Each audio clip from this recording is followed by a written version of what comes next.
Марат Сенторович, есть вопросы у вас? Представитель Джордж. Микрофон скажите. Нет. Нету, да, вопрос? Уважаемые коллеги, есть вопросы? Да, есть вопрос. Можно? Пожалуйста, можно. Талант Респектович, тоже хочется задать вопрос. Почему законодатель в данном случае для адвокатов установил именно такую норму? Что нельзя повторно обратиться по истечении какого-то срока. Вот как, например, ставит заявитель о том, что вот для таких-то категорий как бы дается срок. А какая была идея в данном случае или замысел у законодателя, что он в данном случае не дает такой возможности адвокату? Я вот, прежде всего, то, что было перечислено, что именно сотрудников... Аржентам не ухтап калатасарва. Не ухтасар. Бюрде тынчот ралгасар чыгып кетилген. И в отношении судей, почему дано было год ограничения, потому что они выполняли другую работу, а именно адвокатам почему сделали ограничение, потому что они именно, работая адвокатом, сделали те нарушения, допустим, которые были перечислены мной выше, то есть в отношении них было возбуждено уголовное дело и нарушили этику также. Поэтому адвокатам было предусмотрено то, что если у них было несколько замечаний, могли остановить действие лицензии. Если человек после этого сделал для себя выводы, тогда законодатель предусмотрел, что Можно ли тогда у вас уточнить тогда? Вот часть 2, например, пункт 2 части 2 статьи 19, да, говорит о том, что лицензию не может получить гражданин, имеющий непогашенную или не снятую судимость. Отсюда можно ли сделать вывод, если у него судимость погашена и снята, он может претендовать. Да. Но он однажды был судим, получается, да? То есть такое лицо может претендовать на получение лицензии, а лицо, которое было лишено лицензии за дисциплинарный проступок, не может больше претендовать на получение лицензии. Есть какая-то соразмерность в данном случае поведению этих лиц со стороны законодателя? Ваше мнение? Да, те лица, которые были осуждены и уже погашен, они могут после этого срока получить лицензию. Те лица, которые являлись адвокатами и нарушили свою профессиональную этику и они уже не могут получить. Почему? Можете объяснить? Потому что они именно работая адвокатом, то есть выполняя предоставление правовой услуги, они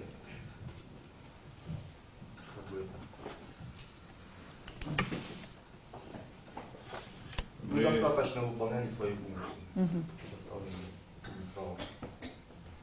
Еще один вопрос тогда. Вот в данном случае прозвучало, да, в данном случае прозвучало о том, что лицензию, согласно закону о лицензионно-разрешительной системе, должен был бы лишать суд. В данном случае в законе об адвокатуре адвокатской деятельности лишением занимается Минюст. Здесь может так случиться, что два этих органа могут заниматься этой деятельностью. Какую логику в данном случае преследовал законодатель, устанавливая вот эти нормы?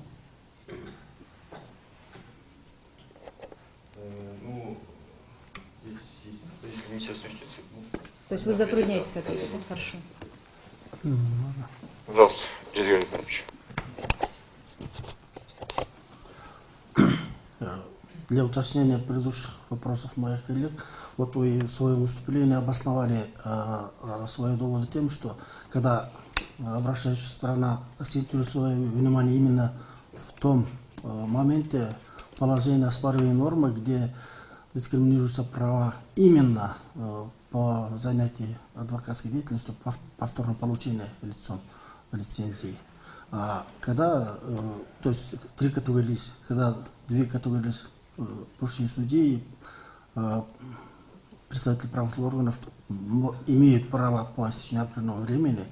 Вы сказали, что в данном случае человек, который претендовал на повторное лечение, получение лицензии, не лишается права заниматься свободой экономической деятельностью и так далее.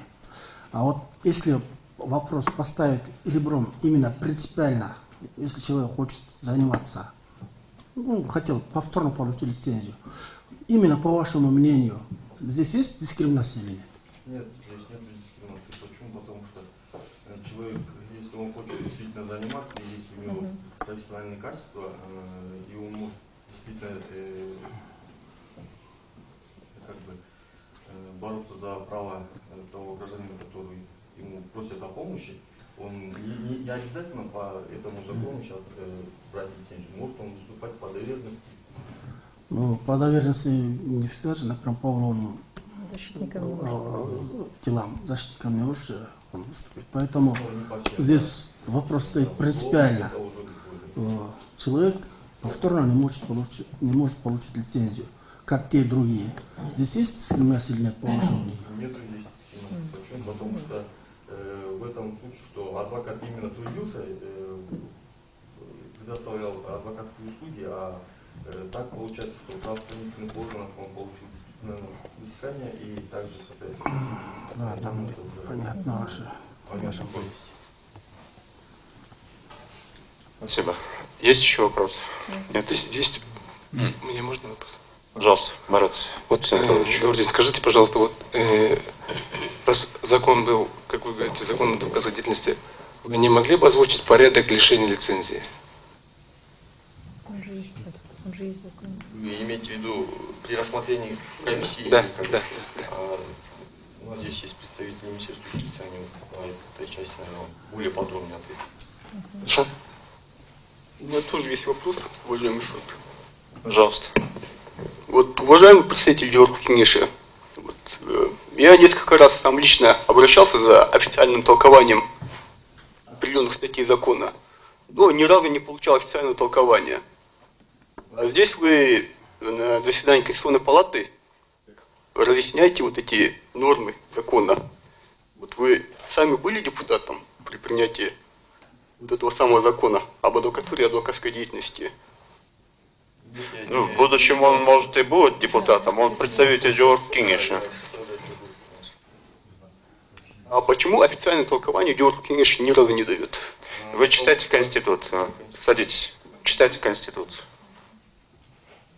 Если вы здесь представляете интересы своего клиента, то прежде чем задавать такие вопросы, надо внимательно ознакомиться с текстом Конституции. И тогда у вас не будут возникать такие вопросы. Хорошо? Есть еще вопросы? Нет?